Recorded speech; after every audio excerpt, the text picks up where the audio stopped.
sistema, tá? Tá. Bom, Mas, quando for necessário, eu entro. Você quer começar? Pode ser. Eu estava até escrevendo aqui que no meu, aqueles 2 itens que você me pediu iam até a página 55. Tá, a gente vai, a ideia é, olha, no PDF a gente estaria na 49, tá? Onde começa esse daí, tá? Do Glenn, e vamos indo até onde você foi, e aí eu e o John a gente acaba, porque o John, lembra, já tinha lido semana passada, né, na reunião passada, ele tinha errado a numeração, e o John já leu. Eu também li até o final, então a gente pode fazer junto. Sim, então acho que todo mundo está com a mesma coisa, confusão das páginas. Então seria bom colocar primeiras palavras e últimas palavras de tal coisa, tal coisa. Tá então, hoje a segunda parte do capítulo 2. Não, John, a gente não começou esse capítulo. Não, peraí. A gente não começou, tem que começar. Capítulo 2. On the origins of adaptation. Sim. Que os subtítulos são Engage in History e In the Moment, certo? Exatamente. Não, Engage in History. Acabar hoje, porque ele é o mesmo tema, ele se repete, né? Um pouco. Ok, peraí. In History. Não. Engage. Eu li agora Film and Media Adaptation e foi o anterior. Evaluations and Expansions. Não, mas, John, isso aí está onde, John? Está no capítulo 1, no Defining, no anterior? É o capítulo anterior que nós não terminamos, lembra que a gente acabou, a gente não acabou esse capítulo, a gente acabou, gente. Sim, ok. Então agora é Glenn Jelinek. Agora é o 2. Glenn Jelinek. Ok, então as páginas, Glenn Jelinek, quantas páginas? Olha, são 19 páginas, mas são, na verdade, 12, 15, porque o resto é bibliografia. Ok, então isso que eu tinha lido para a última reunião. Isso, você leu para... Tá bom, ok. Hoje. Então, Simone, eu vou revendo enquanto Simone falar, então, tá bom.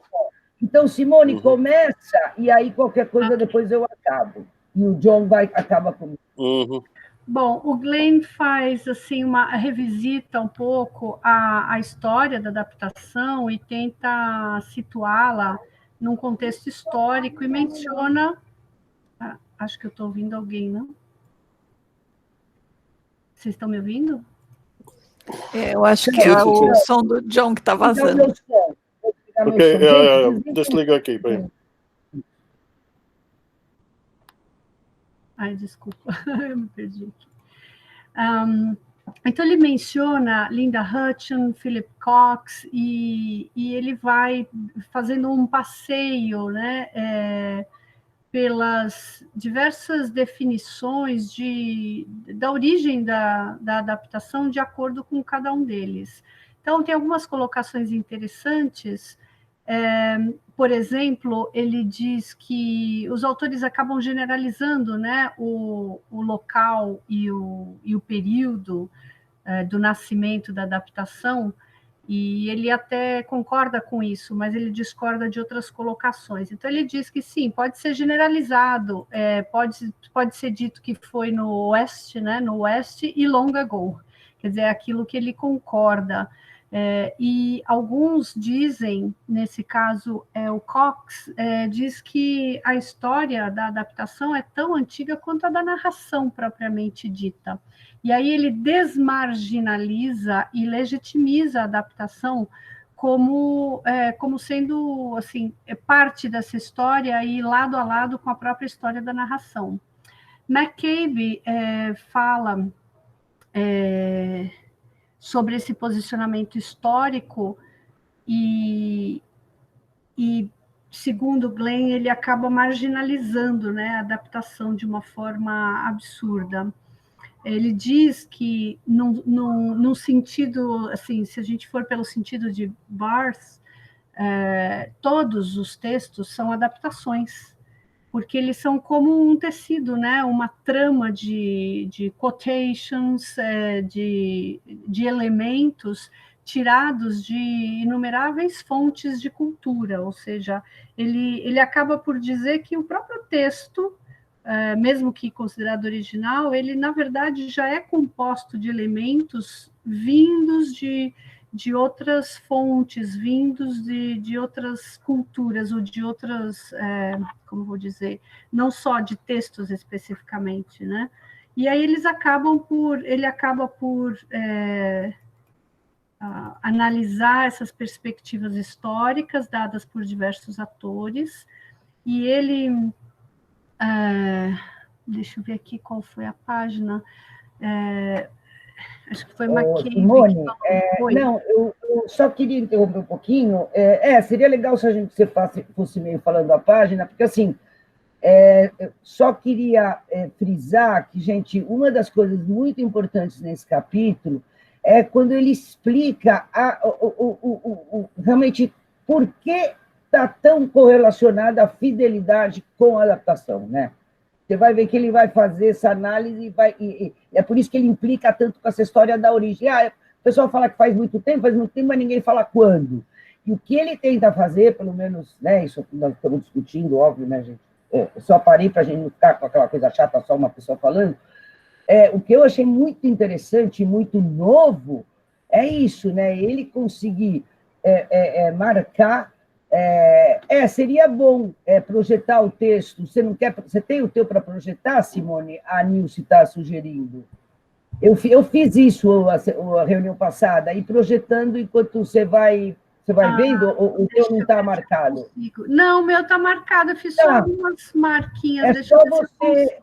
para a gente, pelo menos, não se perder, porque eu fiquei procurando, assim, realmente, achei muito interessante ele colocar isso, porque eu sempre... Vocês sabem, quem me conhece do grupo sabe que eu odeio essa palavra fidelidade, né? Tem maior implicância. E ele explica de onde vem, ele explica que não dá para ficar implicado com essa palavra, porque ele, desde o começo, né, ele está dentro da crítica da própria adaptação. Muito interessante isso, que a adaptação é feita na crítica, não na escrita. Vai lá, tenta projetar. Conseguem ver? Deixa eu ver se mais alguém quiser falar alguma coisa, gente, por favor, hein? Vocês estão vendo? Estamos. Obrigada, Simone. Ficou ótimo agora. Dá para ver? Está pequenininho, mas acho que dá. Eu vou passando, eu só fiz alguns highlights para me guiar aqui. Tá. Eu não sei se eu cheguei a marcar aqui, mas algum dos autores acaba dizendo, fala que que a adaptação é da pré-história eu queria achar aqui, por isso que eu fiquei, mas acho que é mais para frente um pouco, porque achei isso importante. Bom, então, McCabe, ele acha muito importante reconhecer que o nascimento da adaptação é uma abstração, na verdade, não existe uma forma concreta de definir o exato momento onde ela surgiu, ela não foi inventada, ela não foi criada, foi algo natural. Eles até mencionam aqui que é quase que natural, do ser humano, vamos dizer, a adaptação, né?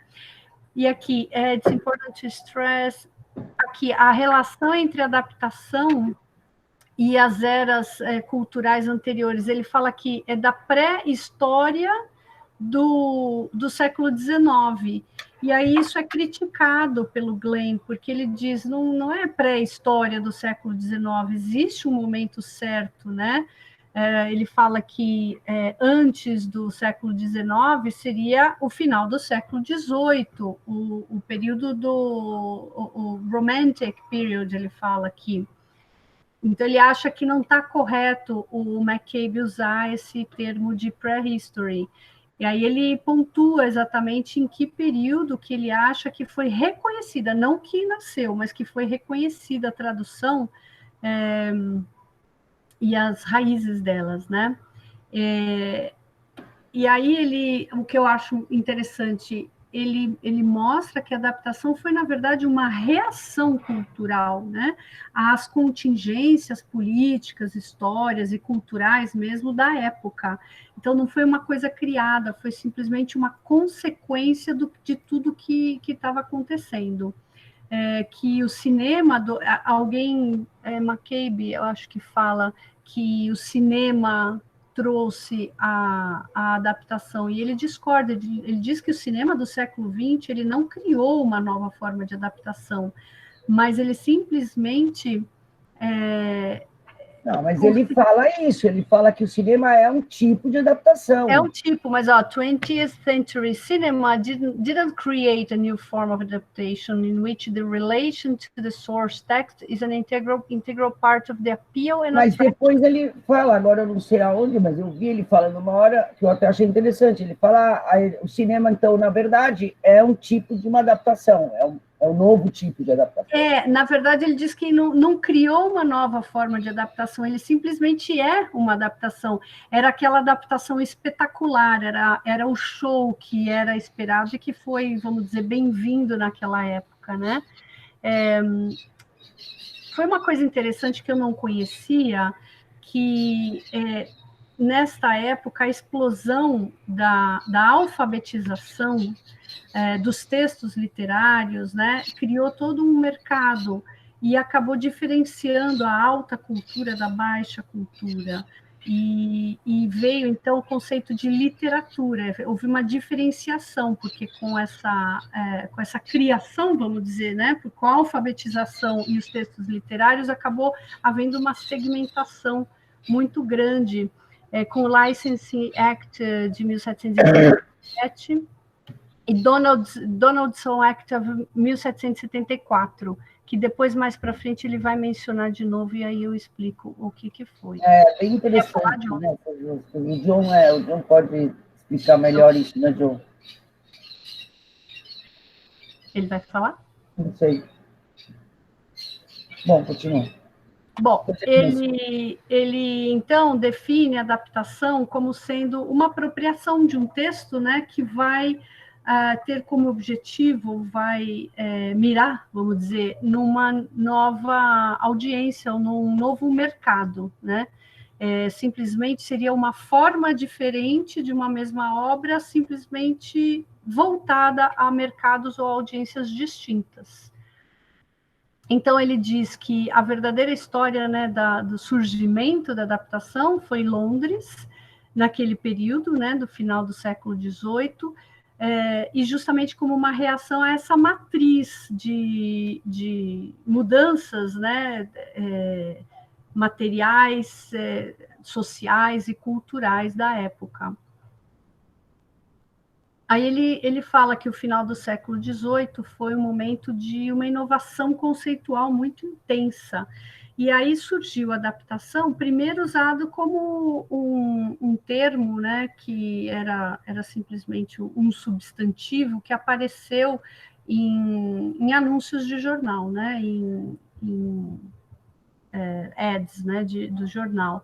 E aí ele falou que, aos poucos, a adaptação passou a ser usada, né, o termo adaptação passou a ser usada ao invés de uma forma passiva, de adequação de alguma coisa, para uma forma ativa, de sinalizar uma mutabilidade, ou mutabilidade é o termo, acho que melhor aqui ele usa mesmo mutability. Aí ele fala que o Oxford Dictionary data, né, vamos dizer, essa definição como adjetivo, adapted, em 1425, e naquela época significava bem adequado ou bem adaptado para um particular, para um uso específico, né? E depois, mais para frente, essa definição se tornou justamente 180 graus de mudança, porque ela passou a ser definida lá para o final do século XVIII como o processo de modificar algo, né, de adequá-lo a novas condições, de alterar ou modificar de forma a adequá-lo a um novo uso.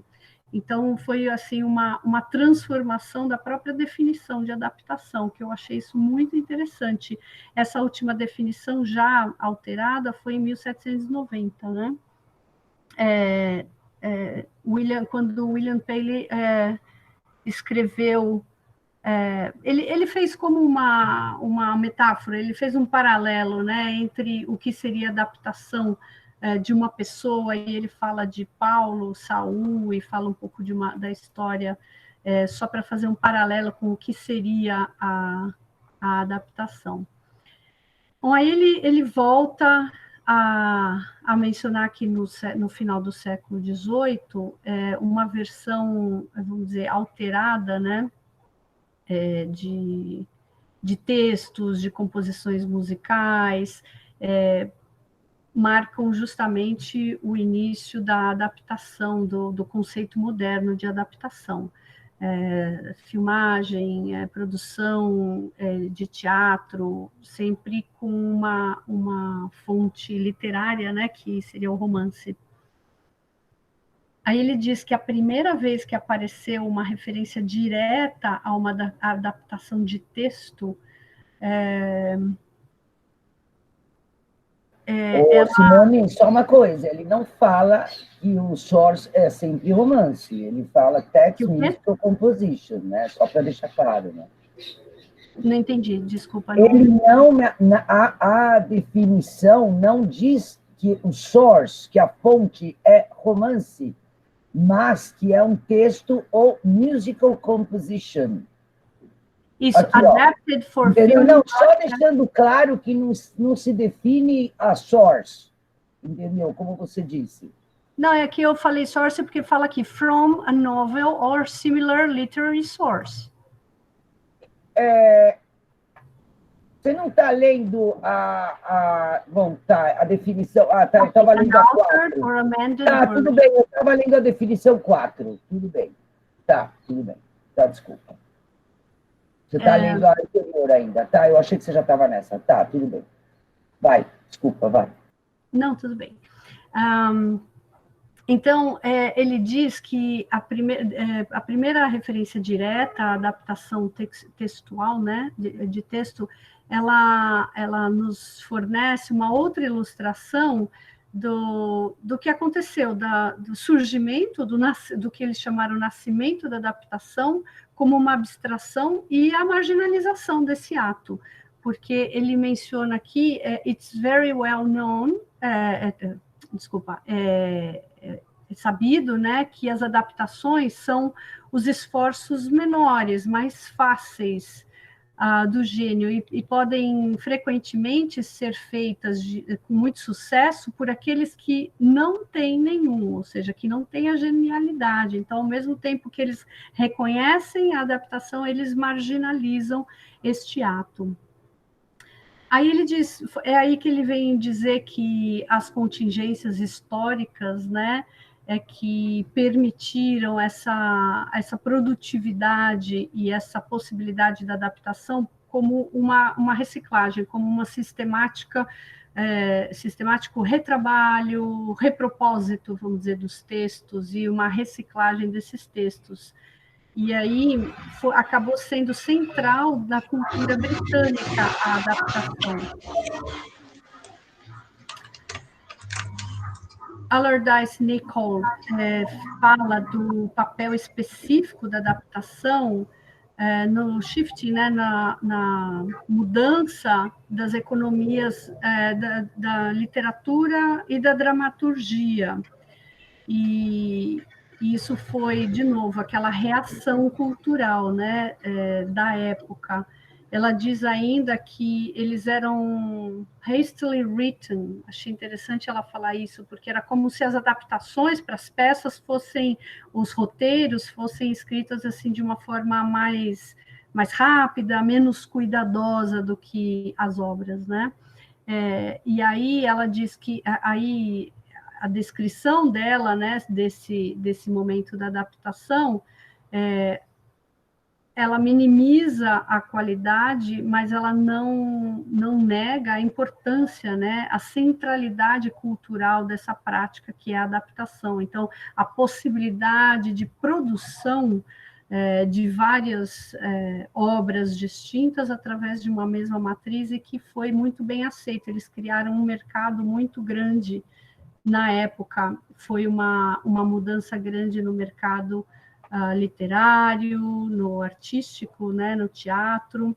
As condições sociais, políticas e econômicas da época acabaram criando um marketplace, criando um mercado, criando todo um contexto para isso ser bem aceito. Aí vem uma decisão legal britânica sobre o caso Donaldson e Beckett, que foi mencionado lá atrás, lá em cima, e com isso eles quebraram, né, common law, ou seja, aquela jurisprudência que existia dos direitos da propriedade intelectual perpétua que existia, e quebrando isso, eles acabaram quebrando o monopólio, né, dos livreiros em relação à propriedade intelectual. Isso abriu muito o mercado e acabou transformando, acabou criando mudanças permanentes nas práticas econômicas e culturais da época, no mercado editorial britânico.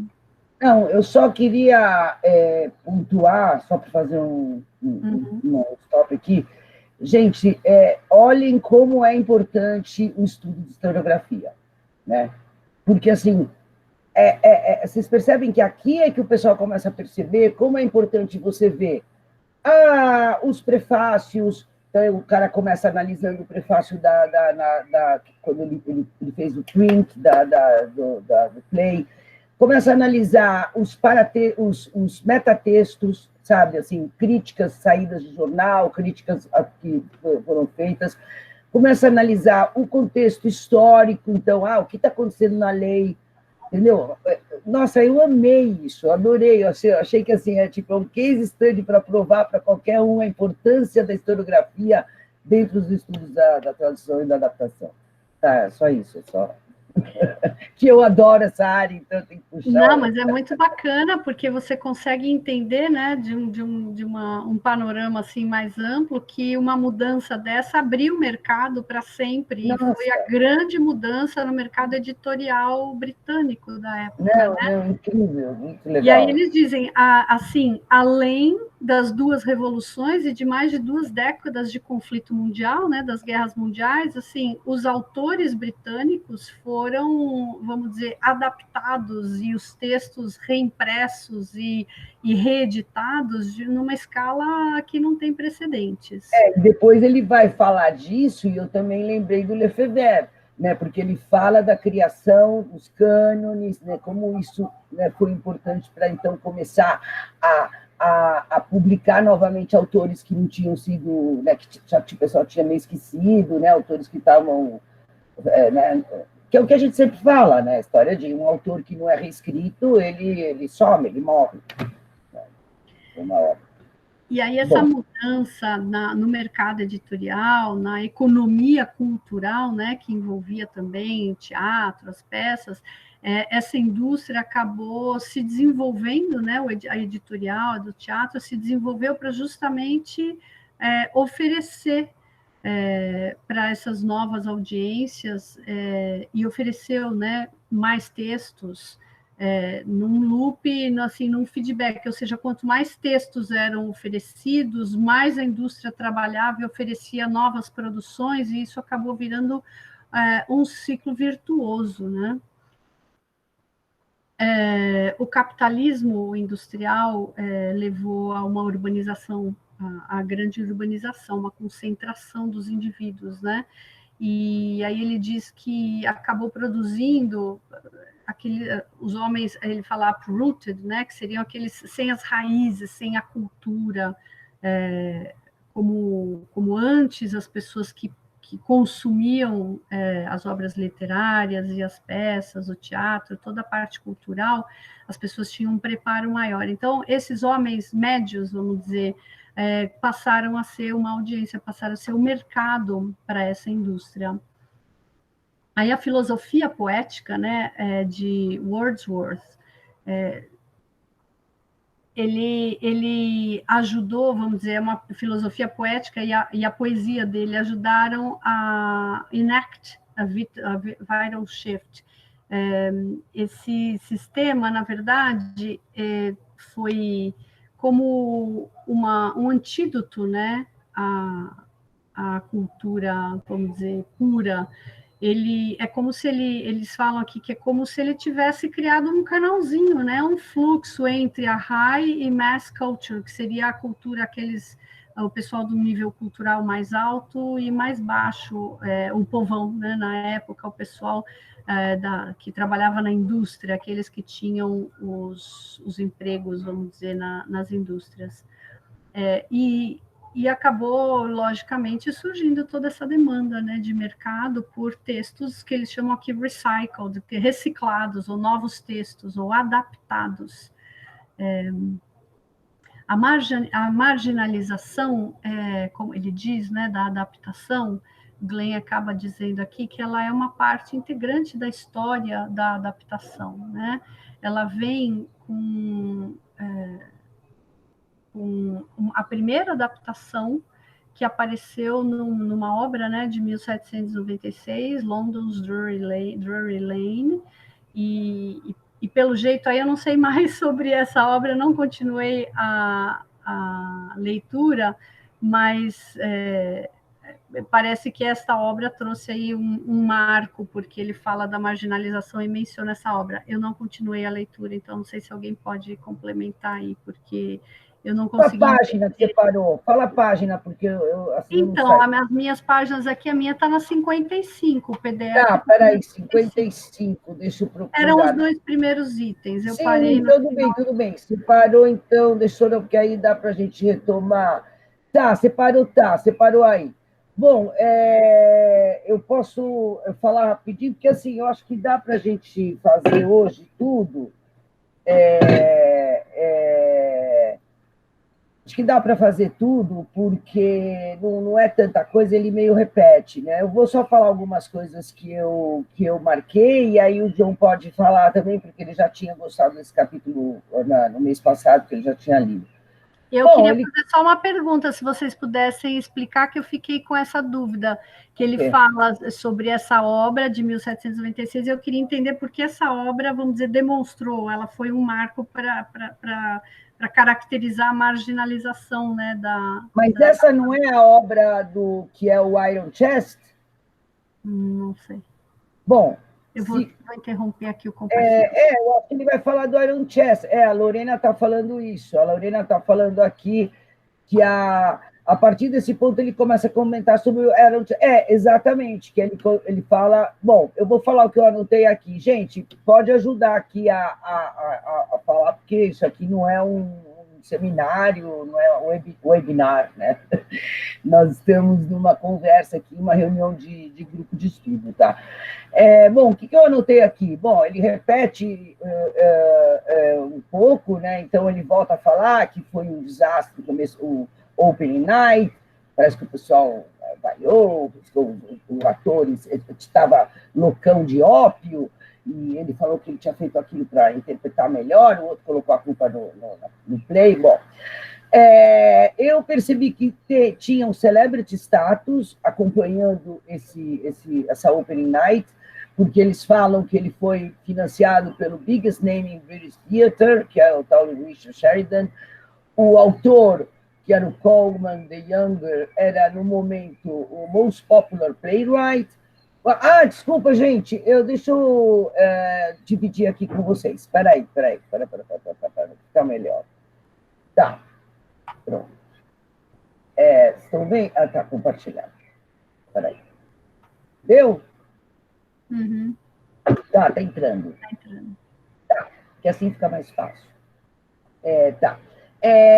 Aí, então, aí eu até marquei, né, Celebrity Status, continuando aqui. O diretor era também o primeiro ator, né, que era uma coisa que parece que acontecia, o nosso amigo, tem os amigos de teatro aqui que podem confirmar isso. era um dos mais conhecidos na época, e a peça foi adaptada de um texto que era muito conhecido também na época. Inclusive, eles vão falar sobre isso, né? Porque uma das críticas é ele não deveria ter adaptado um texto que tinha acabado de sair.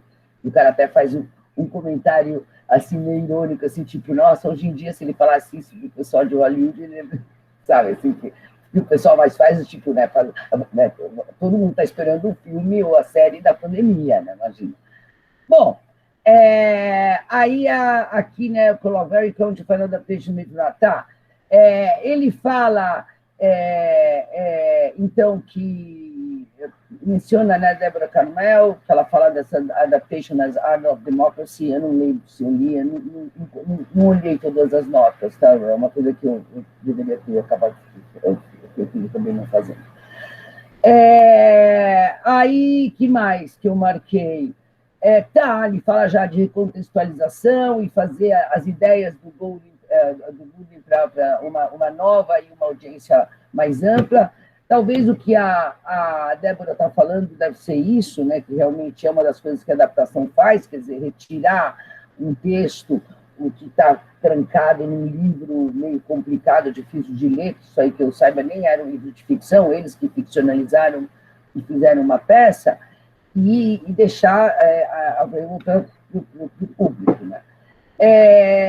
Aí eles falaram, né, que o público estava, né, curioso para saber o que tinha acontecido, e aí, pelo que fala aqui nesse parágrafo, que eles realmente brigaram, e teve uma grande briga entre o roteirista, quer dizer, o dramaturgo, lá vai eu falando aqui, o dramaturgo e o diretor / ator. E o que acontece? Quando ele foi publicar a peça, eles pegaram e ele fez um prefácio, que é isso que eu estava falando, né, que agora a gente entra, né, nessa importância da gente ler prefácios e fazer análise de paratextos e metatextos. Olha o Gené aí, e também a Gursalá, que fala sobre isso.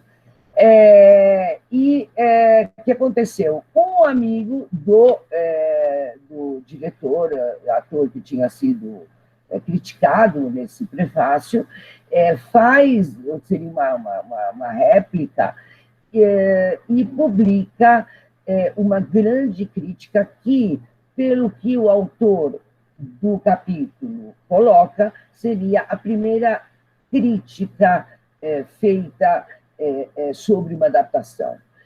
E essa crítica, ele diz que não tanto sobre a construção artística, mas feita sobre, então aqui ele diz, né, a existência, sobre a recepção da audiência. E aí, então os estudos que, né, muitos de nós fazemos, né, que incluem estudos de recepção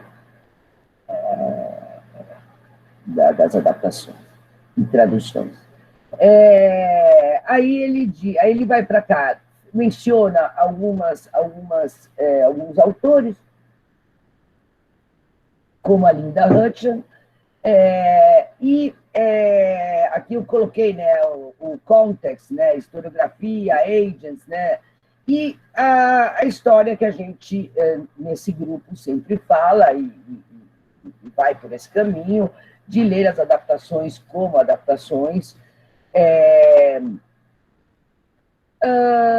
Aqui ele explica o Fidelity Mania, porque ele chega a dizer, né, chamar de Fidelity Mania, que eu adorei isso,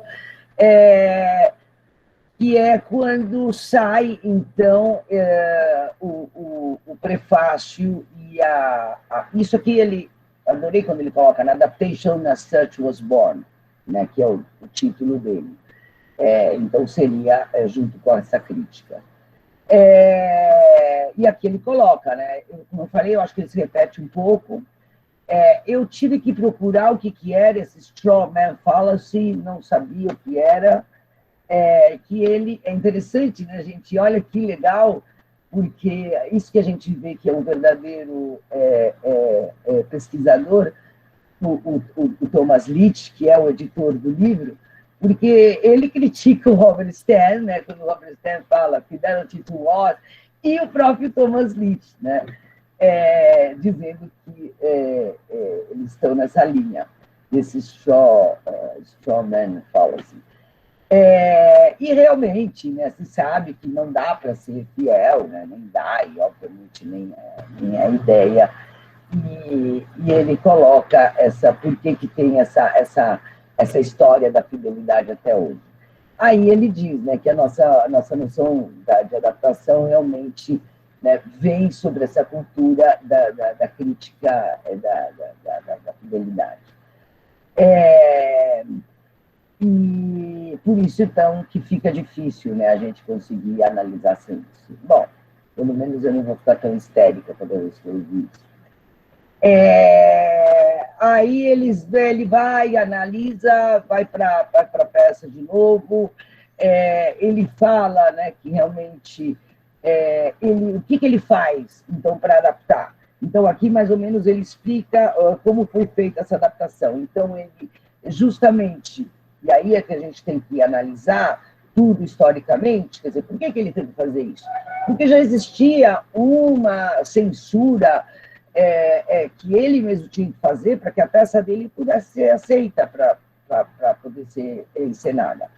Então, ele teve que tirar todos os comentários políticos e aí depois ele chega a dizer, né, ponto a ponto, o que ele faz, né? Então, ele fala, né, healthy doses of melodrama, domestic romance, musical numbers, né, and comedy, e que, né, claro, isso não tinha nada a ver com o que era a fonte. E aí ele coloca, né, que feeding, para fazer feeding, né, quer dizer, para poder produzir um material adequado para o cenário, então ele teve que tirar toda a parte política, transformar personagens assim, em figuras mais bidimensionais, domesticar. Eu acho interessante que ele usou os termos que a gente usa hoje em dia, né, para falar de uma coisa que aconteceu, mas ele usa de uma maneira interessante, domesticar os temas e shoehorning. Eu não sei o que é essa palavra, também não procurei.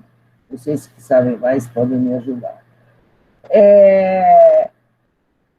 Bom, eu risquei aqui porque achei que o cara está se repetindo um pouco demais, né? Se fosse uma coisa que eu estivesse lendo, eu já ia cortar, né? Porque eu achei um pouco repetindo demais. Bom, aí contou, né, que o cara falou que eu achei muito engraçado, né? Opium makes a man cheerful, exciting to enterprise. Era muito, tinha a época do Opium Eater, o pessoal estava muito nas histórias de ópio naquela época, né? Então, e aí parece, olha, sluggish performance, até imagino o que o cara falou, né? Já está tudo em câmera lenta. Aí, interessante que tem uma discussão antissemítica, mas aí parece que os dois eram judeus, um era judeu baixinho, outro não era, então tem umas coisas meio... E aí, de novo, a história de que a adaptação é colocada completamente como uma cópia e, obviamente, como uma cópia, então, ela é inferior. E interessante que começa com essa história binária, né? Gente, pelo amor de Deus, né? Isso a gente tem até hoje. E eu marquei essas palavras porque ele coloca, né? É interessante que ele fala, né? Que ele fica com aquela coisa, né? A gente até comentou isso na banca do Augusto, né, Augusto? No novel, no play, não, o fulano de tal, o coisa do livro era assim, do play era não sei o quê, coisa que a gente sempre vê, né? E as palavras, né, ludicrous, ignorant, corrupted, perverted, e depois, olha, artistically lacking, but ethically corrupt, quer dizer, e continua, né? Mass culture as general evil, né? Ai, gente, pelo amor de Deus. Uma coisa que a gente tem até hoje, né? Não sai isso. Aí depois, continua. Aí ele fala as palavras que a gente já leu quando a gente estudou o Robert Stan, quer dizer, né? O nosso grupo foi fundado Começou em 2014, um grupo depois da aula do John, mas ele foi fundado oficialmente em 2015, e a gente leu esse texto, acho que em 2015, 2016. A gente vai colocar uns textos que a gente leu na nossa página, do pessoal novo. Mas esse texto está lá, e realmente ele fala como é chamada a adaptação. E aqui, palavra que realmente vai, né? Uma violação, é imoral, né? Violou essas palavras, né? Muito forte, sempre para falar sobre adaptação. Bom, tá, de novo, né? Source tests vão ser sempre melhores. Que mais que vale a pena falar aqui? Ele volta a falar, né, dessa história que a primeira crítica, né, exigia essa fidelidade, que definia a originalidade era antigamente, antes de começar toda essa história. Isso daí já está nos textos que o John escreveu sobre adaptação, naquelas entries, né, da enciclopédia que ele escreveu, no manual, que a originalidade antes era a habilidade de produzir um bom texto, entendeu? Ninguém estava se preocupando de onde vinha o texto.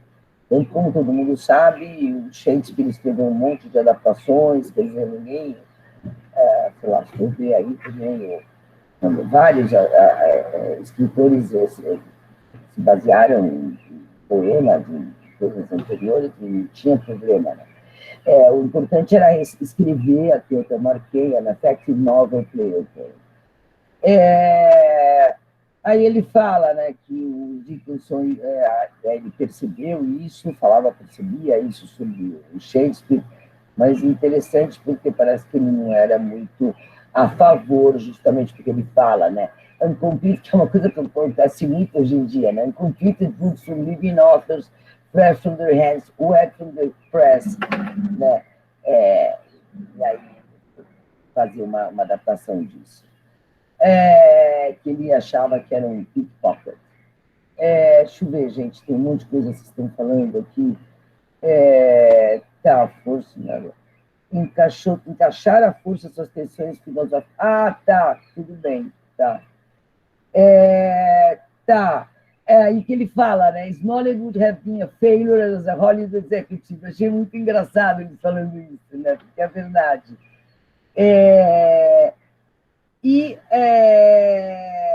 E aí essa coisa, né? Unlike Our Moments book was better cultural reading steadily, no cultural consensus, yet has emerged as to what adaptations we could or should do in or with the culture. Achei bem legal ele colocar isso. Bom, a marginalização que ele já tinha falado antes, né? Aqui ele vai se entender um pouco melhor. Aqui, olha, aqui que eu falava da composição dos canons, que aí então a gente chega no Lefebvre, e outra palavra forte, né? Cannot be literature, must be a bastard.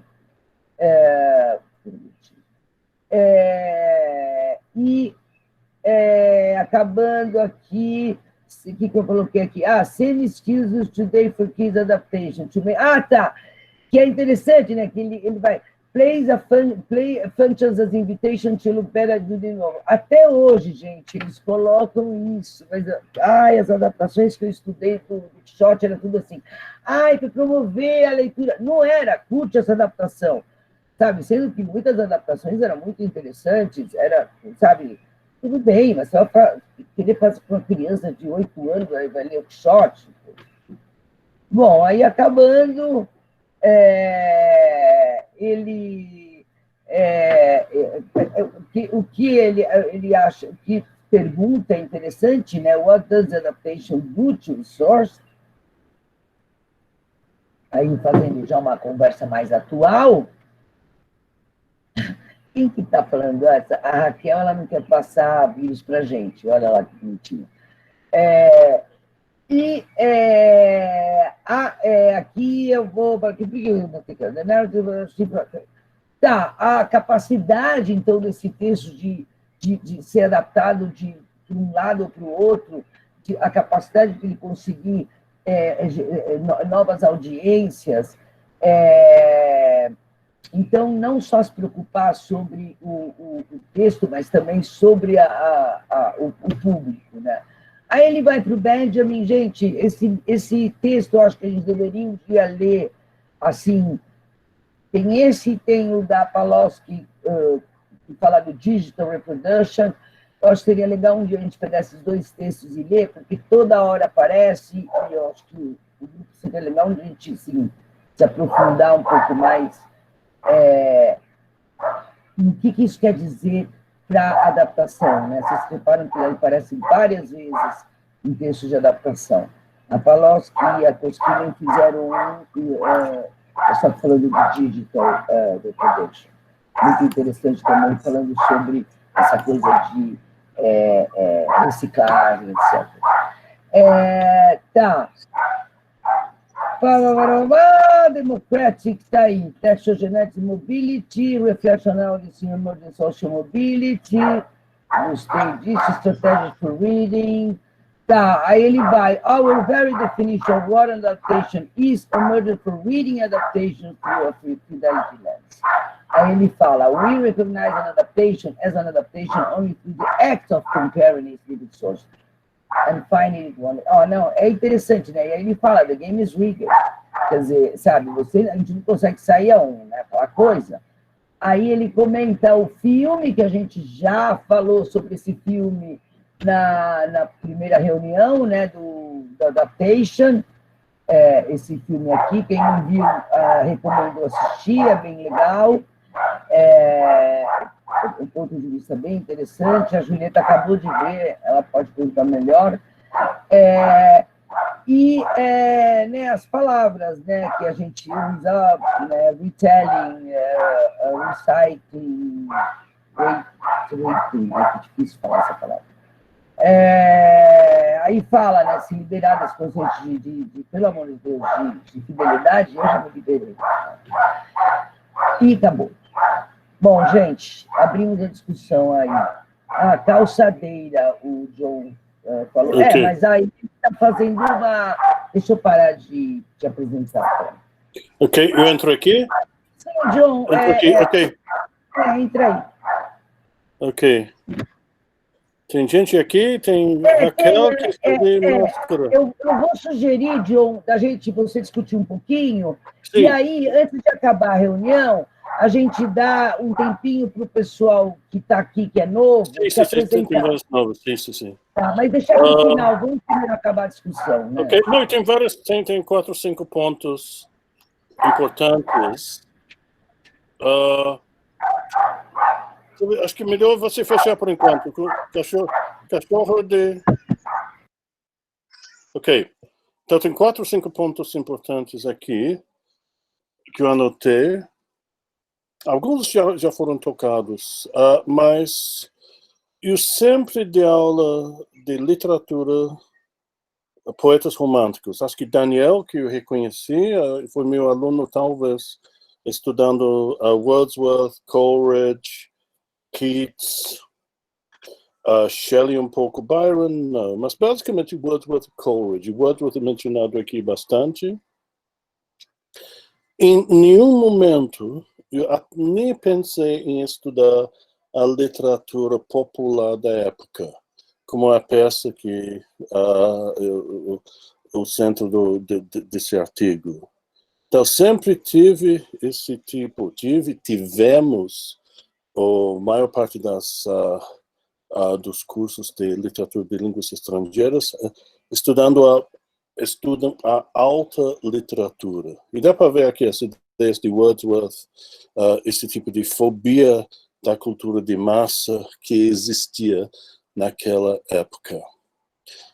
Dá para ver a adaptação central no teatro inglês da época, ainda que no Brasil, grande maioria das peças são adaptações, sempre aqui no Brasil houve a tradição de adaptação de peças do francês, especialmente peças francesas. A gente publicou um artigo que não está na internet, 20 anos atrás, edição especial de Crop, número especial de Crop, que eu posso fornecer. Eu tenho aqui o PDF de Tânia Brandão sobre teatro brasileiro no século XIX.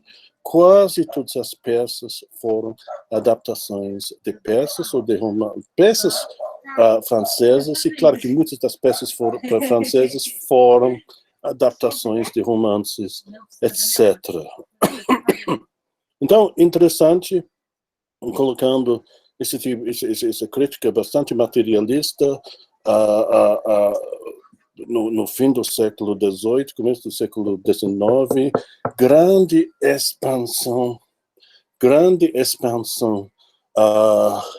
na cultura de massa. Cada vez mais pessoas estavam comprando livros, começando a ler, especialmente romances, o período da grande começo do romance, e as massas estavam começando a exigir material para ler, e claro que peças interessantes, não como a peça que eu centro deste artigo, para assistir.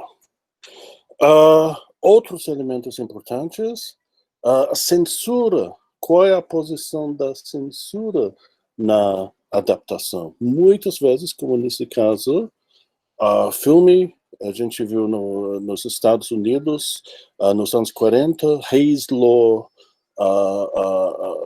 nos anos 40, 50, até os anos 60, que qualquer elemento sexual tinha que ser evitado no filme. E claro que os filmes, Augusto, que está aqui assistindo, que ele defendeu bem o mestrado semana passada, ele mostrou como Hayes Law fizeram com que o filme da peça The Street Cabonde, chamado Desejo, tinha que evitar certos elementos sexuais, referências à homossexualidade do ex-namorado de Blanche, Dubois. Então, se há forte censura, a adaptação tem que contornar certos elementos. Então, basicamente, esses pontos, eu gostei muito do narrativo do artigo. Campbell, ator muito famoso, shakespeariano, e não sabia que ele tinha tanto problema de ópio, mas mostra, de novo, a importância, a influência de elementos como álcool, como bebida, na literatura. Na USP, não sei se ainda existe, havia um laboratório de estudos sobre efeito de narcóticos na literatura. Eu acho que tinha várias aulas práticas também. Ok, então esses são pontos, acho que vamos abrir para as outras pessoas, e depois vamos apresentar, tem várias pessoas novas que vão se apresentar daqui a pouquinho. Ok? Não, eu estava com coisa apagada. Eu estava prestando atenção no... Acho que vamos abrir a discussão geral, 10 minutos, e depois as pessoas novas vão se apresentar. Okay? O Augusto queria falar alguma coisa. Fala aí, Augusto.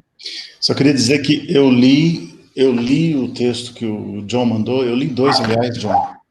Eu li aqueles 2 lá que falam de teatro no livro que você me mandou, e é espetacular. Ela faz um estudo desde o início, um pouco antes da chegada desde os jesuítas até o início do século XX, falando de teatro no Brasil. Tradução, adaptação e montagens. É espetacular. Eu gostei muito. Depois, acho que o John passa para vocês, senão eu posso passar. São 3 PDFs. Posso passar? A gente tem um sistema para passar texto. Tem? O Silvio está centralizando tudo. Tá bom. Manda para o Silvio, Jorge. Outra coisa, gente, quem não conhece, está interessado também nessa área, especialmente teatro, Shakespeare, tem um livro que o Denis fez, muito bom, sobre teatro no Brasil, Shakespeare, que tem vários artigos e vários deles contam de peças adaptadas. Eu li esse livro, por isso que eu fiquei sabendo dessa história do Shakespeare aqui no Brasil, o livro que eu te comentei, Augusto. Eu fiquei sabendo aí, bem legal para quem está estudando isso. Bom, gente, se ninguém mais tem nada a falar do texto, vamos começar as apresentações. O pessoal novo... Há mais alguém que quer comentar? Não sei se... Estou vendo Yuri, estou vendo alguém com cabelo azul. O pessoal de cabelo azul, José. O pessoal do teatro, né? Devia falar alguma coisa. Sim. Ana... Deixa eu ver, os suspeitos de sempre. Ana, Cláudia, Érica? A Érica também é do teatro. Sim, tem vários suspeitos de sempre aqui. Eu queria fazer uma pergunta só para você. Simone, Eu queria fazer uma pergunta. Quando você mencionou que vocês não estudavam nenhum texto da literatura assim, mais popular da época, nenhuma obra, só realmente os poetas românticos, só me diz uma coisa, essa percepção da alta literatura e da literatura de massa, vamos dizer, que a gente muitas vezes vê como um fator positivo para espalhar um pouquinho a cultura para as pessoas que não tinham acesso. Vamos dizer, vocês reconhecem, vocês, eu estou dizendo porque você disse que vocês não estudavam as obras adaptadas ou algumas obras da época. Isso é considerar, vamos dizer, que não é alta literatura e que não mereceria, vamos dizer, esse estudo, ou é a marginalização da adaptação? Como é que você considera isso? Me surpreendeu. Ok. O curso que eu estava dando chamava alguma coisa como poesia de língua inglesa. Então, a primeira coisa era poesia, não tinha um título mais abrangente. E não sei, com meu background de fazer literatura inglesa num curso bastante tradicional no Reino Unido e depois aqui no Brasil, naturalmente, se eu ia dar poesia de língua inglesa, acho que ninguém mais queria pegar a poesia de língua inglesa. Primeiro curso de poesia, e foi uma coisa tão natural, eu vou dar a alta literatura, a poesia canônica de língua inglesa. Então foi uma coisa meio natural, meio sem pensar. E uma escolha pessoal, não é uma crítica, vamos dizer, não é um posicionamento crítico. Sim, podia estar dado aqui na USP. Na USP não tem nenhum tipo de programação oficial, autores obrigatórios. E claro, o fato que o curso chamava poesia, naturalmente eu dei certos autores. E nem pensei em procurar autores, talvez poetas mais populares. Nem pensei. Então vem uma coisa tão natural. Mas é que é normal. Tão natural. Você tem que dar. Você dá, vamos dizer, você vai começar a dar aula numa faculdade ou universidade, eles te dão o curso que ninguém quer, vamos fazer curso de literatura inglesa em geral. A primeira coisa que você vai pensar é que você vai pegar uma lista dos autores canônicos e você vai pensar quem são mais adequados para aquele público. Aí, sempre é essa coisa que acho que alguns colegas tiveram esse problema. Escolhe uma coisa menos canônica, uma coisa mais pessoal, mais contemporânea, que ninguém nunca ouviu falar. Sempre vai ter aqueles alunos que vão reclamar porque não estamos estudando Shakespeare. Queremos Shakespeare em nosso curso. Queremos só os autores bons. Não esse tipo de coisa que não tem tanto valor. Tem esse elemento. Muitas vezes os alunos que vão fazer literatura inglesa, literatura francesa, querem Racine, Molière, Corneille, Baudelaire, Shakespeare. Ah, não, aqui, Daniel, sim. Sim, reconheci Daniel, a cor do cabelo e da barba mudou. Ele falou que ele quer falar um pouco sobre o texto. Daniel, vai falar mal de Daniel. Daniel. Fala e já se apresenta, Daniel. Mata 2 coelhos de uma cajadada só. Oi, gente, vocês estão me vendo? Sim. Estamos vendo e te ouvindo muito bem. Daniel, o que aconteceu com o seu cabelo? Pois é, né, o tempo passou, sabe? Você tirou a peruca. Não, mas a boca, o sorriso, não mudou nada. Não. Aí, tá vendo? O sorriso está ótimo. Vai lá, Daniel. O que você achou do texto? Bem-vindo ao grupo. Obrigado. Eu queria agradecer, né, por me aceitarem no grupo. Você fez o teste, né, que eu te mandei, né? Por isso você passou. Então, aos poucos vocês vão me conhecendo, né? Mas basicamente o que eu posso dizer é que eu fiz a graduação em língua inglesa na USP, né? O John foi meu professor lá no comecinho dos anos 90, e fiz a disciplina de teatro de língua inglesa com ele, né, na parte de Shakespeare. Bom, e aí eu terminei a graduação, fui para o mestrado, fiz análise do discurso no mestrado. No doutorado, o mestrado e a graduação foram na USP, né? Enquanto eu fazia o mestrado, eu fiz aquele curso de especialização em tradução do Citrate, que na época era até coordenado pelo John, não sei se ainda é. Bom, não existe, acho que mais aquele curso, não é? E fiz junto com o mestrado. Eu fiz aquele curso junto com o mestrado, fiz a especialização e o mestrado ao mesmo tempo. No doutorado, eu fui para a linguística aplicada. Então, basicamente, eu me dediquei ao trabalho com língua. Agora eu estou querendo, depois de 20 anos trabalhando com língua, passar um pouco para a literatura, né?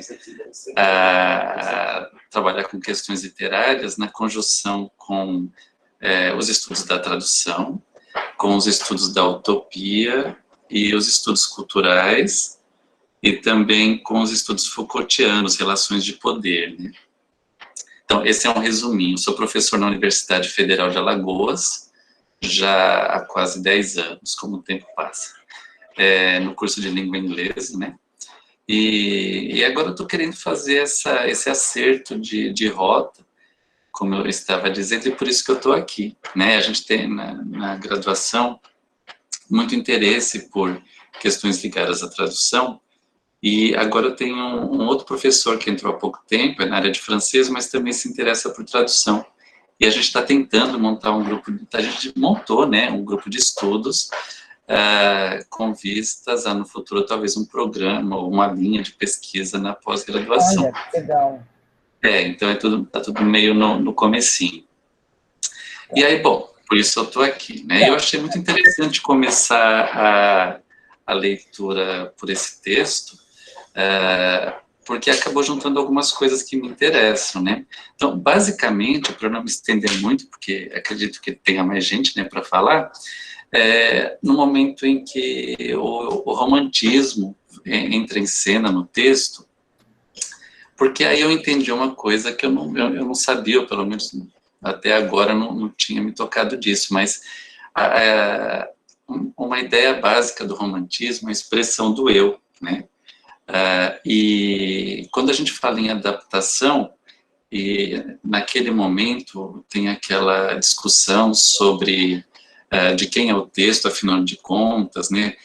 A questão da fidelidade, então quem adapta o texto está sendo fiel ou não ao original,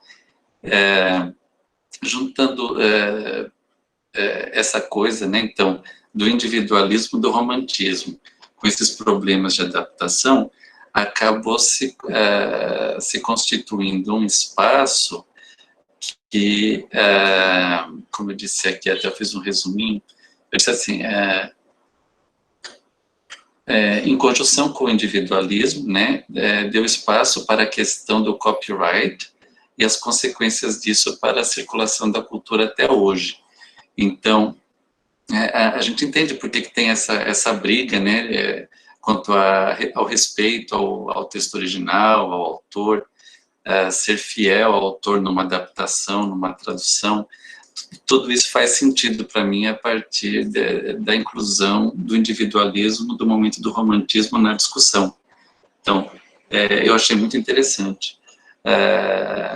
Era isso. Há outras coisas que chamaram a atenção, mas no primeiro momento foi isso. Aí eu queria perguntar, como foi uma primeira leitura? A minha leitura, ela é adequada? Ou eu perdi algum elemento do texto que talvez modifique essa percepção? Não sei se alguém quer falar uma coisa, mas eu acho primeiro que o texto sempre, para cada um, ele fala, né, a gente muitas vezes usa o mesmo texto para várias coisas distintas, né, tanto que aí que a gente vê que o texto é bom, né, porque você consegue, não sei, para mim serviu muito para me explicar algumas coisas que eu sempre fiquei, né, mas eu achei interessante você colocou do romantismo. Né? Eu acho que outro elemento importante lá, que diferente de outros textos, um dos problemas da área de adaptação é que é tão abrangente, tão grande. E aí a pessoa volta para os romanos, adaptando os gregos. Então, parece que, como é a expressão? Tipo, casa da mãe Joana, aí cabe tudo. Aceita todo mundo, sim. Que dá problemas também, porque tudo vai. Deus é o mundo, isso. Mas é interessante nesse texto que define, traz uma definição. A adaptação começou nesse ano com essa crítica. Então, aí, claro que, Daniel, se você ainda não leu Linda Hutcheon, Robert Sturm, etc., então, essas são leituras obrigatórias. Eu vou colocar na pasta, eu vou colocar, John, a Linda Hutcheon, esse novo, 2013, que você poderia ler, Daniel, é bem curtinho e ele é bem... Sim. A gente usa de base para os cursos, tudo. Sim. E o Robert Stern, os capítulos que a gente leu, né? Eu vou colocar o livro, que é esse Beyond Fidelity, né? Sim. Muita coisa, Silvia sempre fala, eu usei bastante Library Genesis. Vou colocar aqui, vou escrever aqui. Sim, não sei, dá para achar tudo. Não sei se é 100% legal, mas... É russo. Ninguém que pega coisa vai preso, então...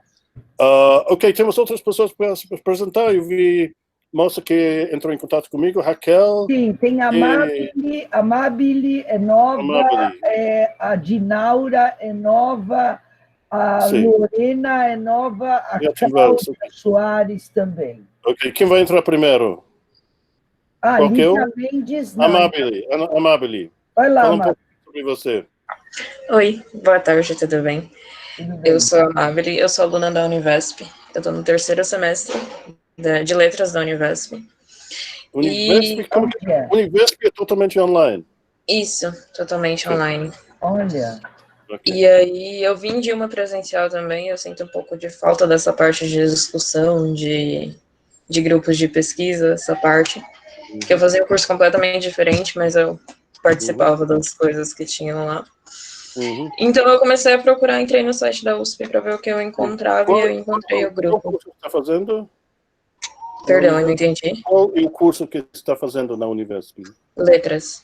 Letras, ok. Você ainda está cursando? Sim. Okay. Legal. Okay. Você mora onde, só para saber? Eu moro em Itaquaquecetuba. Tá aqui no estado de São Paulo. É, São Paulo. Tá, tudo bem. Não, poderia estar, sei lá, ele não está lá. O legal do online é isso. Pô, legal, bem-vinda. E você está acabando o curso? Não, estou no 3º semestre ainda, são 8, né? Legal. Tá. E é de inglês que você está estudando?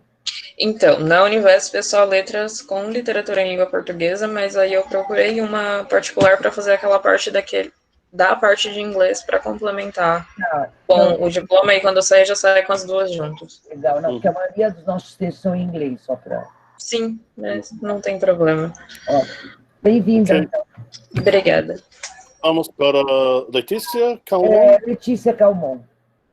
Bem-vinda. Não dá para ouvir, você tem que abrir teu microfone.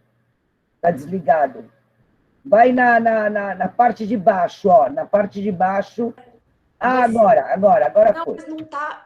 Agora vocês estão Agora estamos ouvindo. Ai, desculpa. Ó, primeira coisa que eu preciso falar, me desculpar, vocês devem estar vendo aqui que eu me mudei essa semana, então estou doida. Doida. Mas Imagina. Vamos lá, cortando. Enfim, eu fiz letras no Mackenzie, português e inglês. Fiz mestrado também no Mackenzie em literatura. Fiz o curso do John, da Silvia, em fevereiro desse ano, né? Acho que eu lembrava de você. E aí eu estou naquela pesquisa pré-doutorado, mas ainda nada fechado.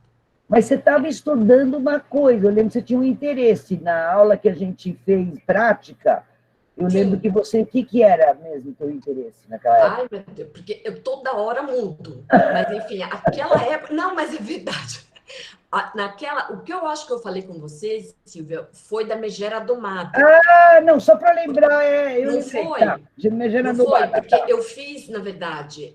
A gente falou até da novela da Globo. Isso, da Megera Domada e da novela. Tá. Exatamente. Mas como eu ainda estou sem o orientador / orientadora, toda hora eu estou... Olha, o mais importante é você ter um bom projeto. Então, minha filha, devagar com andor, vai fazendo aula de aluno especial, de ouvinte, vai estudando, porque ainda mais doutorado, você tem que apresentar um bom projeto, entendeu? Claro. E você vai ficar 4 anos estudando aquilo. Então, eu sempre falo, pessoal, gente...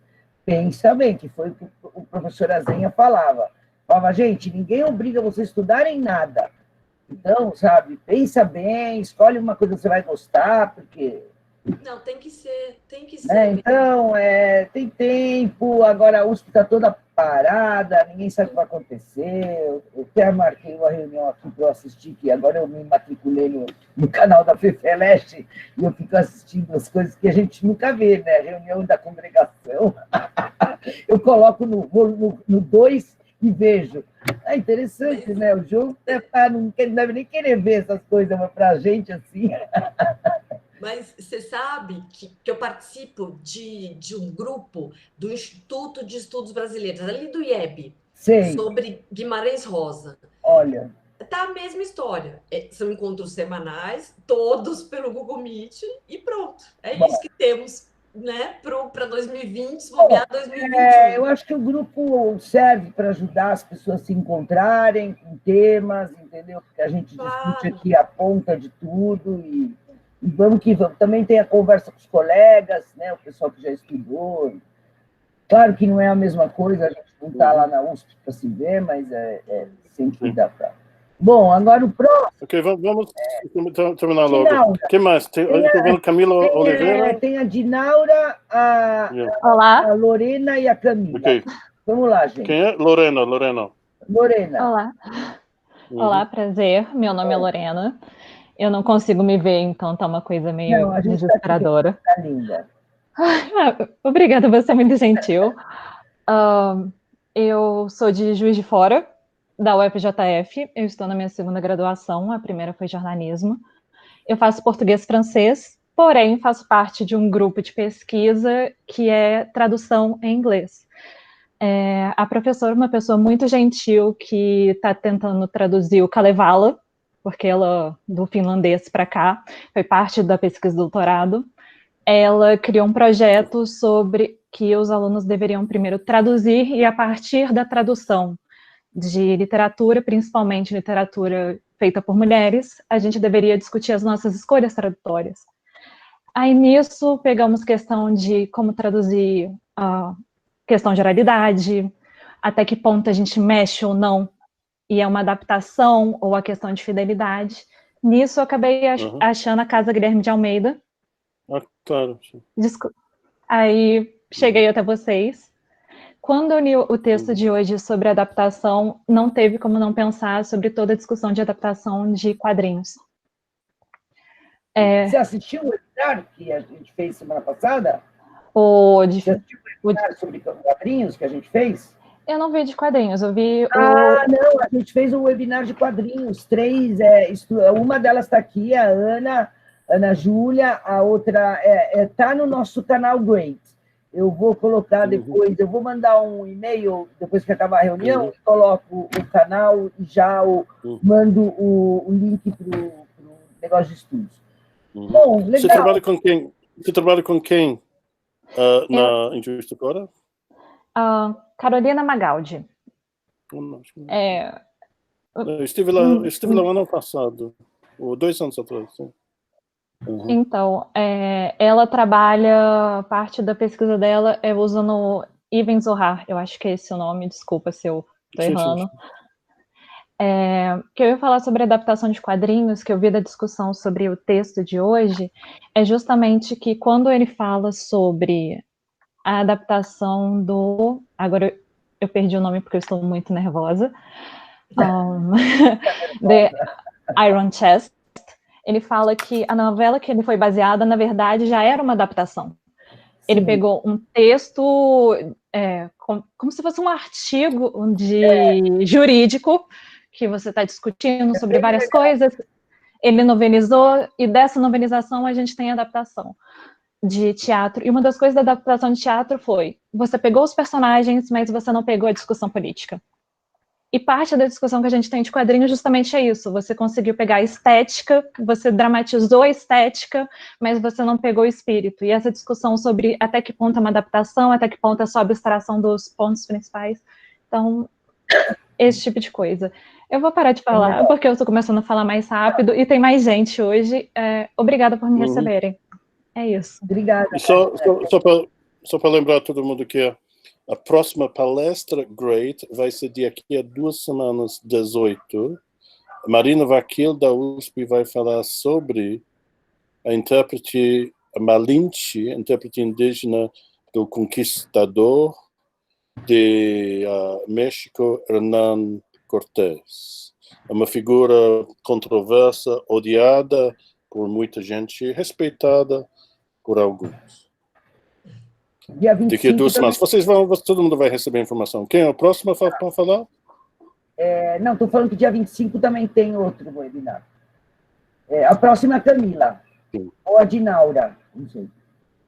Vai lá, Camila. Você está com a câmera ligada.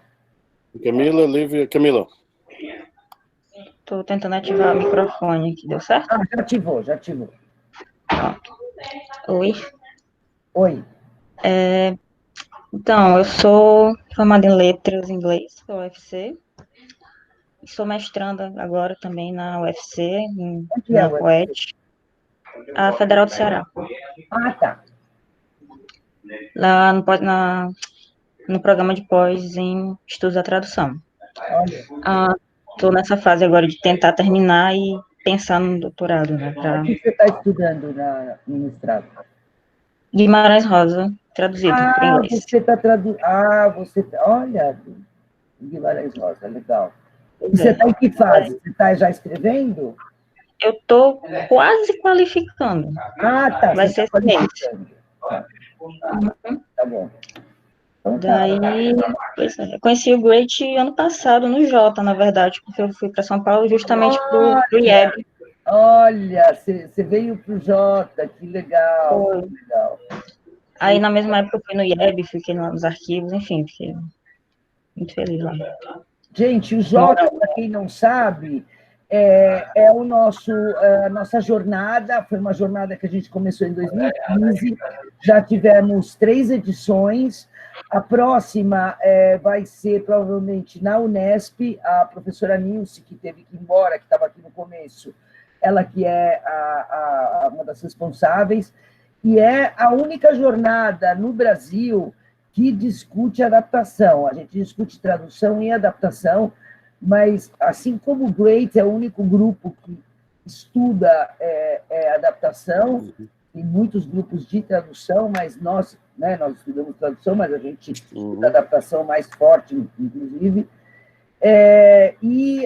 Sempre temos convidados internacionais. O ano passado tivemos a professora Débora Carnel, que inclusive foi citada no curso. Bom, só falta uma pessoa. Estou vendo que parece que a vacina do Putin está dando certo. Ah, é? Então todo mundo vai tomar a vacina do Putin para ir para a Unesp no ano que vem. Próxima, quem é? Lívia. Lívia, fala você. Spasiba Harashó. Estão me ouvindo? Sim, estamos te ouvindo. Tá, Boa tarde, meu nome é Lívia. Eu formei em Letras Português e Latim na Unesp de Araraquara. E fiz o mestrado lá também. E agora eu estou terminando o doutorado na Unicamp, em Estudos Clássicos. E eu trabalho com a recepção dos clássicos na obra do Paulo Leminski. Eu comecei com a recepção no livro Metaformose, que pouca gente conhece dele, que é uma adaptação das Metamorfoses de Ovídio. E trabalhei também com a recepção no Catatal, e no mestrado e no doutorado eu trabalhei com a tradução que o Leminski fez do Satíricon do Petrone. Nossa! E onde que você é mesmo? Em que faculdade que você está? Agora eu estou terminando o doutorado na Unicamp, tá. Mas eu fiz a graduação e mestrado na Unesp de Araraquara. Tá. E eu achei muito interessante vocês falando da fidelidade, né? Que isso, eu passei muito por isso no meu trabalho, porque principalmente nos estudos clássicos, que ainda tem essa questão muito forte da fidelidade do texto, e é uma área, não sei se eu tenho alguém no grupo que é dos estudos clássicos, que ainda é muito fechado. Né? Aqui, eu acho que ela estava aqui, não está mais. Estava no começo da reunião, a Renata Casarini de Freitas, ela é dos clássicos. Ah, legal. Aqui do nosso grupo. E o Leminski faz uma tradução passando, né, pela recriação, aí eu trabalhei bastante no doutorado com a história da tradução no Brasil, passando pelos Irmãos Campos, pensando lá na referência do Pound, até eu utilizei muito os textos do professor John Milton no meu doutorado, e sempre vou naquele evento que tem de tradução dos clássicos na Casa Guilherme de Almeida, que geralmente eles faziam uma vez por ano. E aí eu estava fazendo os cursos agora de tradução, né, que eles estavam fazendo toda terça, e aí eu conheci o grupo e resolvi participar. Legal, bem-vinda. Temos mais alguém? Tem mais uma pessoa, John, que faltou, é a Dinaura. Falta você. Dinaura. Liga tocante. Dinaura já é suspeita de sempre. Eu não conheço a Dinaura, ela parece. Eu achei que era estudante. Ou eu conheço e não estou reconhecendo. Dinaura, a gente se conhece? Okay, tem Patrícia também que vai se apresentar. Dinaura primeiro, depois Patrícia Didoni. Não, é que eu achei que era a Patrícia, é porque eu conheço ela de outra coisa. Ok. Tá. Dinaura. Vai lá, Dinaura. Depois Patrícia. Prazer de conhecer a Patrícia. Minha primeira graduação foi jornalismo na Cássia. Está cortando, acho melhor você apagar teu vídeo, Dinaura. Desculpa, pedi para você ligar o vídeo, mas está cortando. Todo mundo já viu o rosto dela, gente. Agora está meio cortando, mas tudo bem, vai lá. Fala mais perto do microfone, está meio longe. Aceitar o som. Tá, vai lá.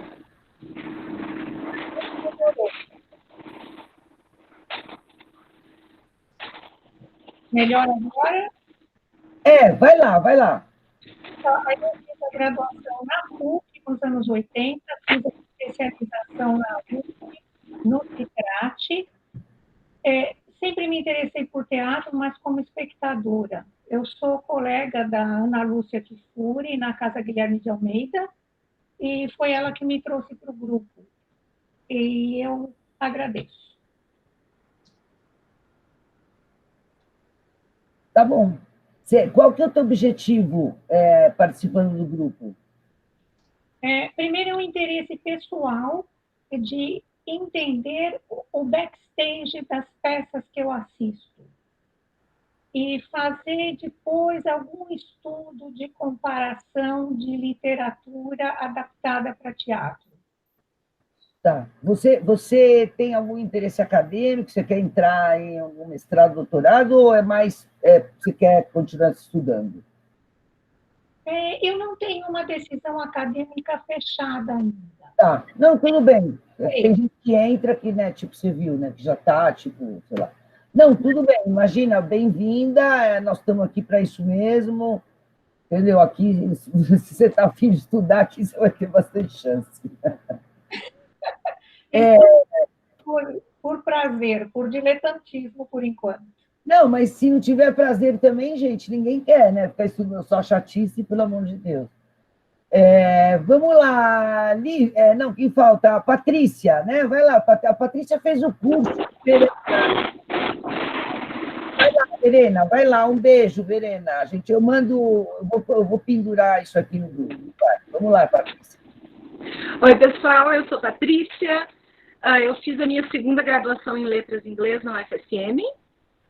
Eu estou há 7 semanas em São Paulo, estou lecionando numa escola de ensino médio, aula de inglês. Estou quase morrendo para fazer meu projeto, quero fazer com Érico Veríssimo, então estou trabalhando nisso, me aventurando no mundo da tradução. Estou fazendo uma disciplina como aluna especial, Linguística, Poética e Tradução, da professora Maria Silvia. E adorei o grupo, muito obrigada. Tá bom. Que momento você está do teu momento acadêmico? Você fez mestrado? Eu quero entrar no mestrado, estou fazendo um projeto para tentar o mestrado. Legal, tá bom. Então tá, eu já até dei os conselhos do começo. Temos mais alguém? Temos Fernanda. Tem eu. Fernanda, sim. Olá, Fernanda. Oi, tudo bem?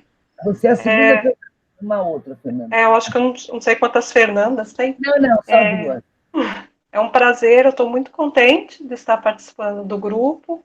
Eu conheci o professor John Milton também pela casa, Guilherme de Almeida, com as palestras que ainda estão ocorrendo, que é tradução e adaptação. E falar rapidamente, porque eu não sei se tem mais alguém para se apresentar, eu fiz letras em inglês na PUC São Paulo, também fiz jornalismo, e agora comecei um mestrado em literatura e crítica literária também pela PUC São Paulo. Então, o meu interesse em estar participando desse grupo é justamente por isso, por eu estar conhecendo novas pessoas, e porque eu gosto muito também dessa área de tradução, e quem sabe abre mais a minha cabeça para conhecer novos assuntos, né? Principalmente para o mestrado, que eu comecei recentemente. Acho que é isso. Tchau. Só uma pergunta, Fernanda. Qual é o tema que você está estudando? Você falou o título, mas tem algum autor? Sim, eu escolhi uma obra que não é muito conhecida, do final do século XVIII para o XIX, que se chama O Rei de Amarelo, que é um livro do Robert W. Chambers. Ele não é muito conhecido, acho que eu escolhi justamente ele por causa disso. E eu vou tentar falar mais desse assunto mesmo, principalmente porque é uma obra que foi recentemente adaptada também para quadrinhos. Olha, que legal. E eu assisti ao webinar de quadrinhos, gostei muito. Eu também adoro essa área.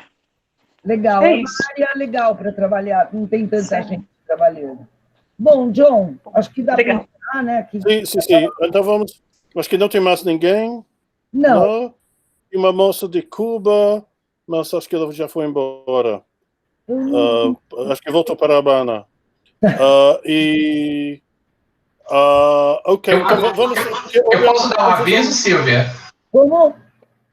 Oi, é o Yuri, eu posso dar um aviso, um convite? Claro, sim. Eu também. Oi, pessoal, boa tarde, tudo bem? Eu sou o Yuri. Eu queria convidar a todos a assistir o nosso simpósio no Abrali, que também é um simpósio sobre adaptação. Eu acho que é o único, até porque muitos simpósios foram cancelados por conta da transferência do Congresso para uma modalidade remota. E aí a gente vai ter 10 trabalhos a serem apresentados. Vai acontecer nos dias 28, 29 e 30, que é a segunda, terça e quarta, na parte da tarde, 2h30 às 4h30, e o link vai ser disponibilizado no site do Abrali, que vai ser transmitido pelo YouTube simultaneamente e está aberto para todo mundo. Então, todos estão convidados. Ótimo. Eu vou coordenar junto com o professor Lauro, Vai ter uma pesquisa minha sendo apresentada, uma do John, uma do professor Lauro, e outras pesquisas também muito interessantes. Manda informação para mim, eu divulgo como sempre. Obrigado, John. Ele colocou aí também, eu vou fazer um e-mail no grupo e coloco também, tá aí. E eu vou te mandar, Silvia, o PDF com os 11 trabalhos, tem os títulos, quem sabe a pessoa entra para assistir só um trabalho, que ficou interessada. Eu vou fazer esse e-mail hoje, me manda agora depois da reunião. Mando agora. À tarde eu já faço o e-mail e mando. Obrigado, gente. Okay, então, só lembrar todo mundo do webinar Great sobre Malinche, em 18, todo mundo vai receber informação. A lista Tradinfo, se alguém não recebe as informações, por favor, mandar e-mail para mim, jmilton@uspbr. E eu acho que vamos, porque todo mundo teve problema com o número de páginas. Ai, sim, agora então, seria semana que vem, próximo encontro, daqui a um mês, começo de outubro, seria o próximo artigo. Isso. 19th Century Theatrical Adaptation of Novels, The Paradox of Ephemerality. Isso. Ephemerality. Renata Kobetz Miller. Vou colocar hoje também na reunião, no e-mail, e deixar claro, John, foi uma bobagem minha. Não, porque todo mundo pega de uma maneira diferente. É melhor colocar o nome, agora, a partir de agora eu vou falar sempre o nome. Ok, então fica claro, 19th Century Theatrical Adaptations of Novels, The Paradox of Ephemerality, e se o pessoal tiver tempo, lê uma meia dúzia de romances de 1000 páginas. Porque eu estou como Clara. Não sei, você está como Clara Rete Pardi Witt. Você mudou de nome? É minha neta. Tá vendo? Você entrou no negócio dela. Tá bom. De vez em quando eu saio como Marcela Milton também. Eu já vi a Marcela entrando. Não, só porque saber. A Gisele também estava com outro nome outro dia. E não, eu vou mandar isso, gente. Julieta estava. E também eu vou postar o vídeo no nosso canal. Bom, gente, até o próximo. E, John, dia 25 também tem o webinar. Dia 25 de setembro. Tchau, beijinhos para todos. Tchau. Tchau, gente. Obrigada. Até o 2 de outubro. Silvia, qual é o webinar que tem 25? Eu vou mandar para vocês. Eu esqueci o título. O John que sabe, não sei, ele que ia ser um nome que mudou, mas é dia 18 e 25. Eu mando para vocês. Já lembrei. É do marido da Lenita. Ele vai falar de traduções de sonetos do Shakespeare, eu acho. Tá. Bom, então tá, gente. Um beijo. Eu mando para vocês. Tchau, saudades.